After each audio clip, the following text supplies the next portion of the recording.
Essa semana, o ministro da Economia, Paulo Guedes, fez declarações que causaram espanto geral, críticas de chefes de poderes e até apreensão de investidores estrangeiros.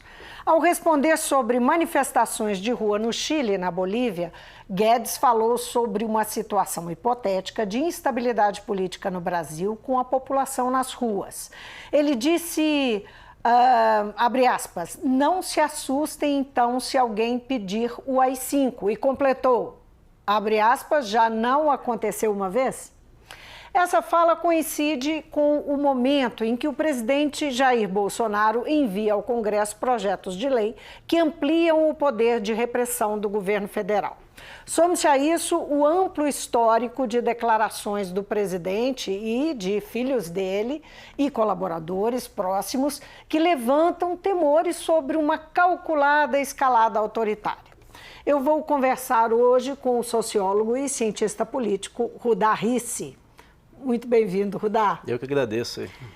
Essa semana, esse assunto voltou à baila, né? Com esses episódios, essa preocupação com um ambiente que está sendo, que está parecendo haver movimentos autoritários do governo. Como é que você enxerga esses episódios e se você relaciona realmente a movimentos concretos? Para mim é uma bravata, nada de concreto.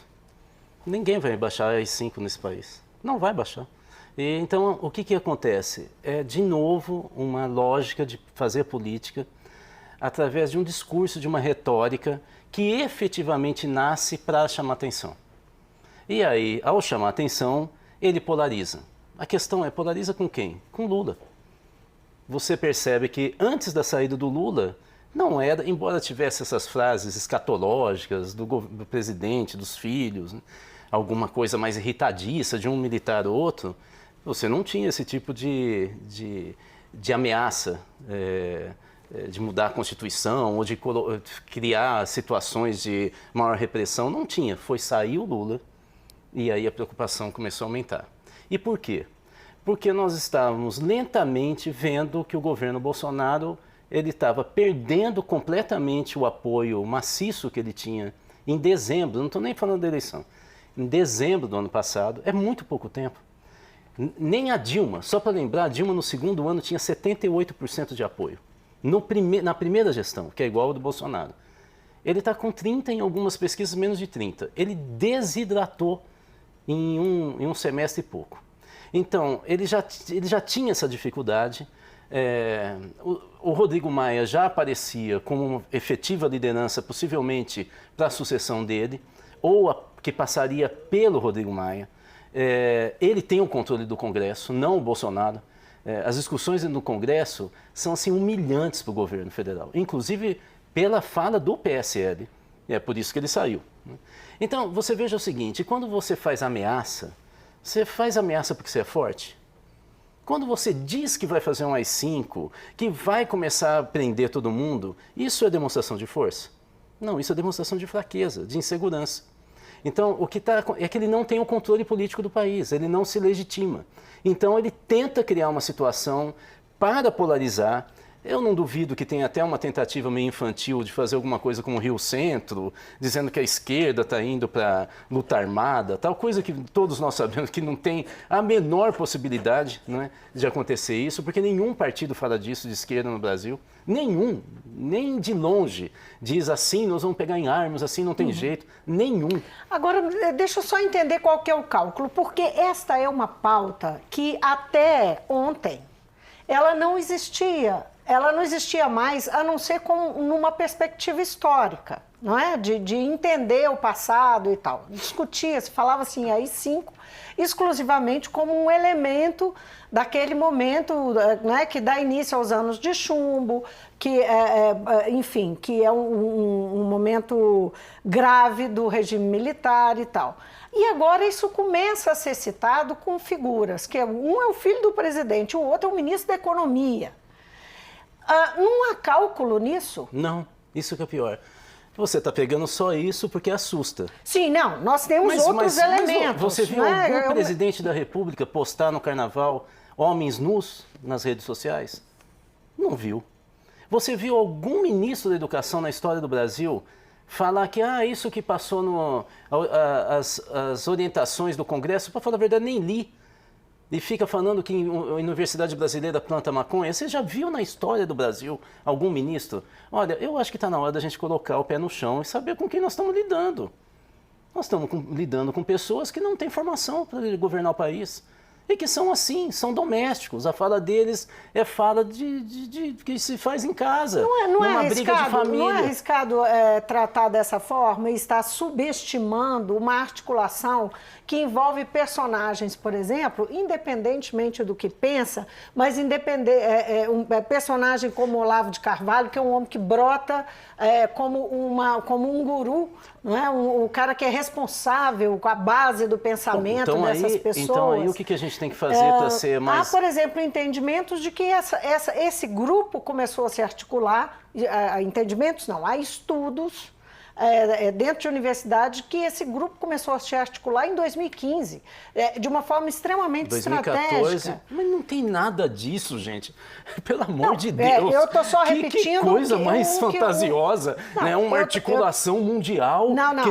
Mas que é isso? O cara não consegue. Por que ele não consegue passar uma proposta no Congresso. A reforma da Previdência não foi o que eles quiseram. Foi o que o Rodrigo Maia disse. Mas isso não tem a ver com uma ruptura com esse modelo do presidencialismo de coalizão? E ele não está dando conta de lidar com isso? Porque rompe com o modelo e não tem nada no lugar? Então não vamos deslizar. Vamos ter pé no chão. Não tem as duas coisas? Quebra o presidencialismo de coalizão, então agora nós temos o perigo de uma ditadura. Calma. Calma. Não disse isso. Mas aí, assim, nós ficamos numa vida de opostos, não é? E não é exatamente isso. O que acontece é que não pela força do Bolsonaro, mas por um pacto de elites no Brasil, setores militares, um setor importantíssimo do empresariado brasileiro, liderado pela Fiesp, não tem nada a ver com o Bolsonaro. O Bolsonaro é uma espécie de Luiz Bonaparte.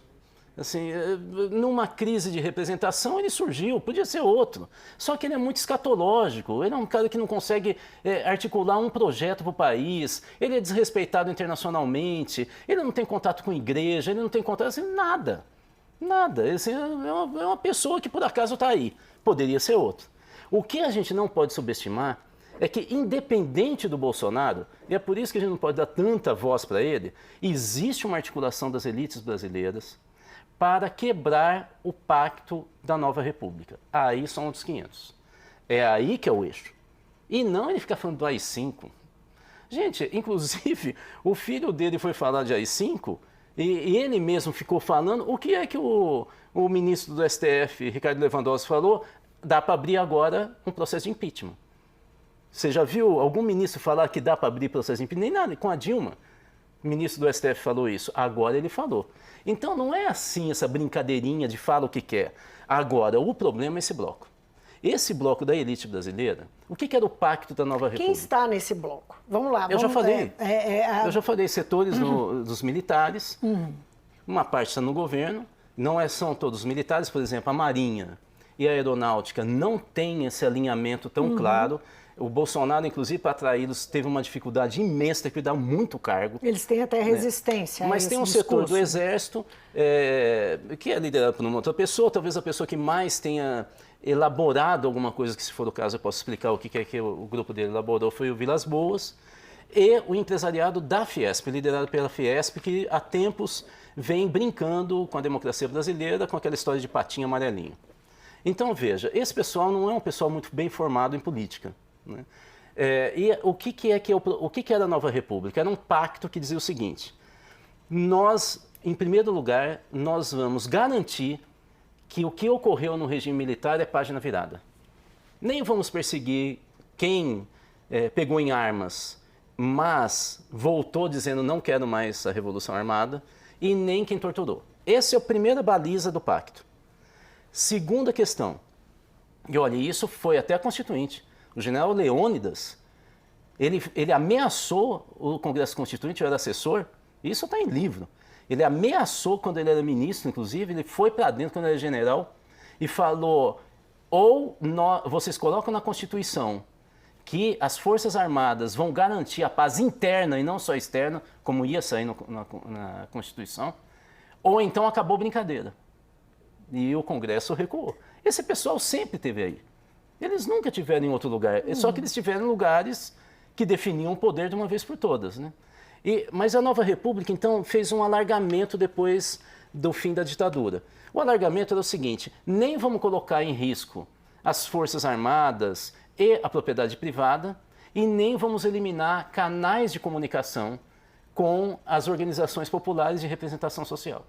Nós vamos criar uma democracia estável que tem, a Nova República é isso, que tenha esse arranjo de elites também partidárias, mesmo sendo de esquerda, contendo. Então nós tivemos algumas situações que nós fomos quase para o outro limite, mas não muito, né?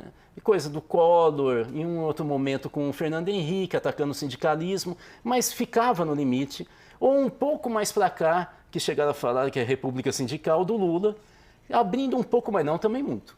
Tanto que toda essa elite empresarial esteve dentro do governo como ministro, não era como aliado. Você diria que esquerda e direita fizeram um esforço para caminhar ao centro? Sempre foi. Para responder, sempre. Inclusive, um anseio popular. Isso é... Que era apontado nas urnas. Não sei se é anseio popular. Eu estou querendo dizer que é um pacto de elite. Quando você faz pacto de elite, você não está pensando em anseio popular.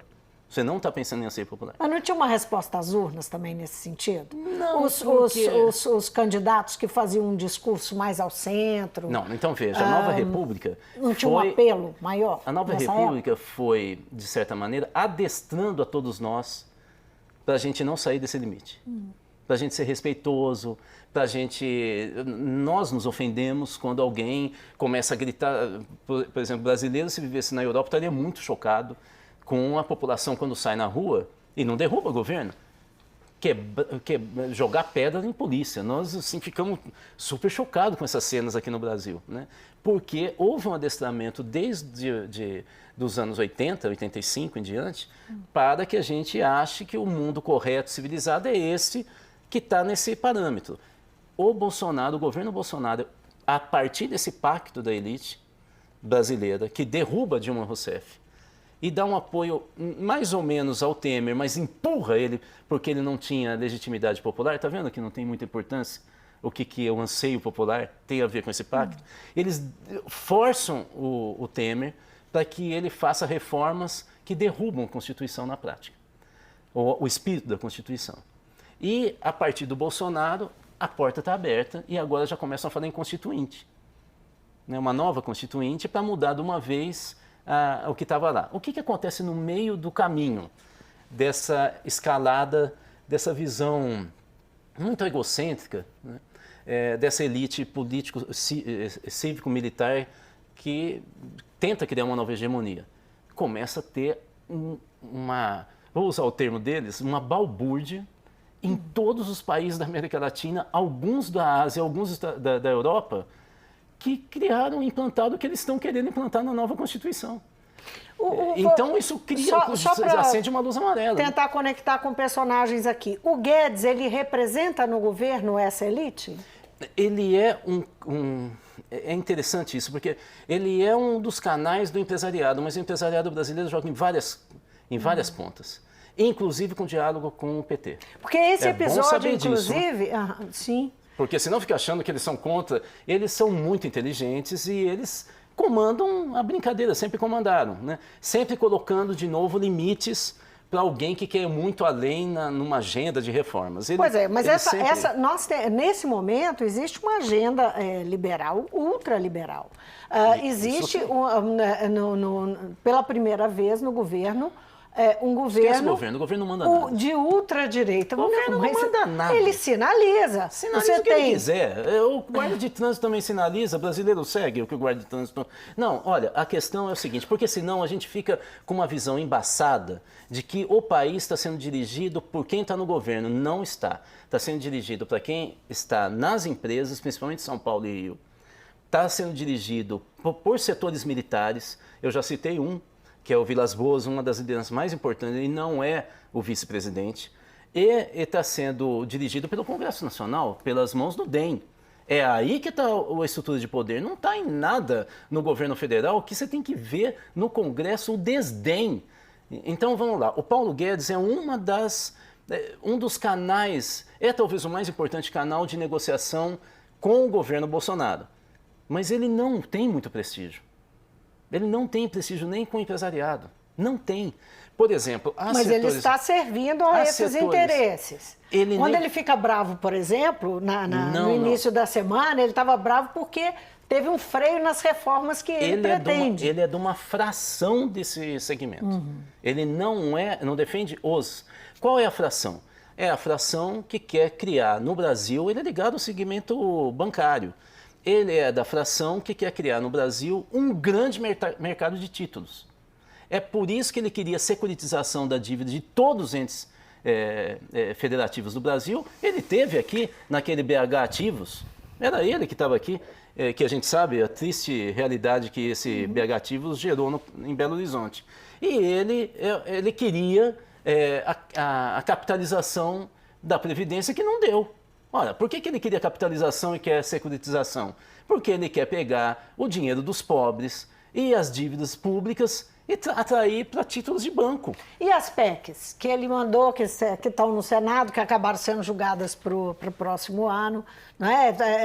Esse desconforto dele tem muito, e a forma como ele explodiu, tem, no início da conversa, a ver com as reformas que foram paralisadas e os acordos que foram feitos para adiar essas PECs, que é uma proposta de reforma fiscal pesada no Estado. A reforma tributária é do Rodrigo Maia.